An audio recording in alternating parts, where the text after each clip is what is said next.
К 120-летнему юбилею со дня рождения великого писателя, общественного деятеля, ученого, академика Мухтара Ауезова библиотека филиала акционерного общества Национального центра повышения квалификации УРЛЕУ Института повышения квалификации педагогических работников по Актюбинской области был проведен областной семинар на тему Мухтар Ауезов және Рухани жаңғыру при активном участии доктора философских наук, профессора Тайжанова Алтая Тайжановича. Приветственным словом открыла мероприятие заместитель директора института, кандидат педагогических наук Кибатаева Нурсулу Казангаповна, отметив важность проведения данного мероприятия.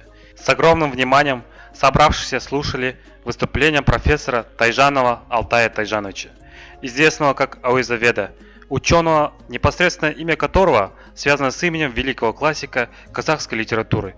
Глубокий анализ творчества Мухтара Ауезова был сделан в докладе заведующих кафедр Тухсанбаева Асана Мырзабековича, Дюсембаева Абая Каукпаевича и старшего преподавателя кафедры Сугурбаевой Анар Сағымбайқызы. В продолжении семинара учители прочитали стихотворение «Собственное сочинение». По окончании семинара в библиотеке института была организована книжная выставка «Вершина мировой литературы», посвященная творчеству Мухтара Ауезова.